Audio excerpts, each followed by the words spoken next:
Alors, j'ai des restes de ce week-end. J'avais fait un apéro vendredi et j'avais acheté des choses que je n'ai finalement pas utilisées. C'est des champignons, c'est un talent de jambon. Et du coup, je me suis dit, je vais faire une recette avec tout ça. Et je vais en fait faire revenir un petit oignon que j'ai coupé, petit oignon rouge, que j'ai déjà découpé en petits morceaux. Je vais le faire revenir. Je vais faire cuire aussi mes champignons. Je vais certainement peut-être mettre un petit peu de maïzena, mouiller avec un petit peu d'eau, assaisonner. Ça me fera comme une petite sauce en fait, style un peu bouche à la reine, vous voyez ce que je veux dire. Et je vais couper je vais mettre du persil parce que je trouve ça absolument délicieux. Et ensuite, j'adore le persil avec les champignons. Et je vais couper des petits morceaux de jambon que je vais faire réchauffer dans cette petite sauce aux champignons.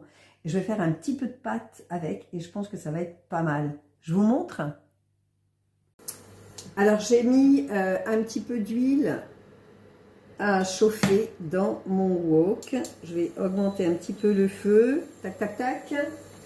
Alors ma petite cuillère en bois. Voilà, moi je suis encore avec la petite cuillère en bois. Je trouve ça trop bien.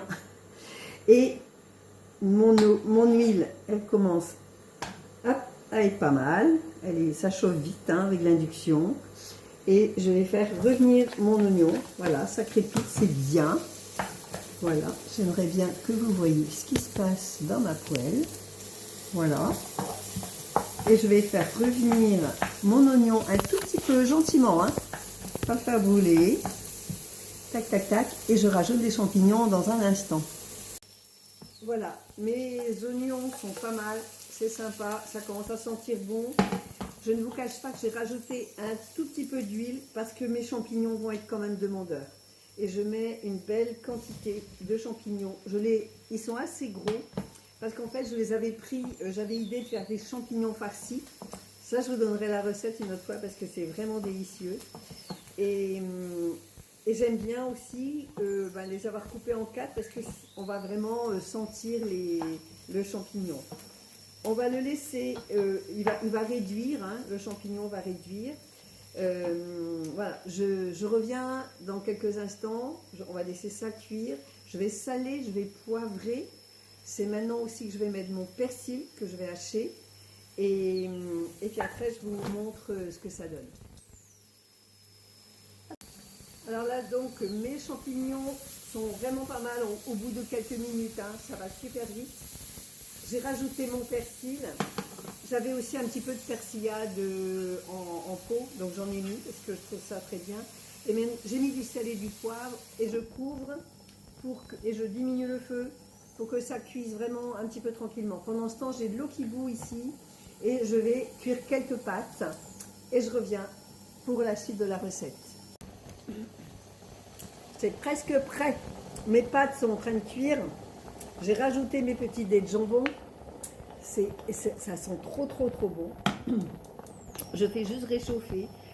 Mes champignons sont restés assez entiers. Donc on va avoir vraiment quelque chose en bouche qui va être fantastique. Moi j'adore le champignon. C'est riche en fibres. C'est vraiment très intéressant. Si vous aimez les champignons, c'est vraiment impeccable. Et ce que je vais faire, je vais juste rajouter un tout petit peu de crème. Si vous avez de la crème de soja, c'est mieux que celle-ci. Mais bon, moi, j'avais plus que ça. J'en utilise pas souvent. Mais voilà, là, ça va vous faire vraiment quelque chose de super sympa. Et on va servir ça avec les pâtes. Ça va être vraiment excellent. On peut encore rajouter du persil si vous aimez ça. C'est super. Donc, une très bonne recette, facile à faire. Champignons, jambon, de l'oignon, du persil, et puis un petit peu de pâte ou autre chose, c'est parfait. Alors, je vais donc rajouter un tout petit peu de crème, genre un fond de verre, parce que mon pot il est encore quasi plein, donc j'en ai vraiment pas mis beaucoup. Par contre, je trouve que ma sauce elle est un tout petit peu liquide, alors j'ai mélangé un tout petit peu de maïzena, une petite cuillère à café, dans de l'eau, et je vais rajouter ça à ma sauce. Et ça va l'épaissir un petit peu. Ça, c'est vraiment le petit truc. Si vous reste F1 champignon, c'est encore mieux. Mieux que de la maïzena. Moi, j'en ai quasi plus. Donc, voilà. Et là, on va mélanger Et notre sauce, voilà, elle est en train d'épaissir. Vous voyez, c'est la magie de la cuisine. Du coup, moi, je suis prêt. Je vais faire une petite salade en entrée ou des petites tomates, je vais voir. Et mes pâtes sont al dente, c'est parfait. Il ne faut pas les manger trop cuites. Les pâtes, vous savez, si jamais même vous en faites et qu'il vous en reste, il vaut mieux les manger froides en salade plutôt que de les réchauffer parce que l'index glycémique des pâtes réchauffées augmente énormément. Donc ça, c'est la petite astuce.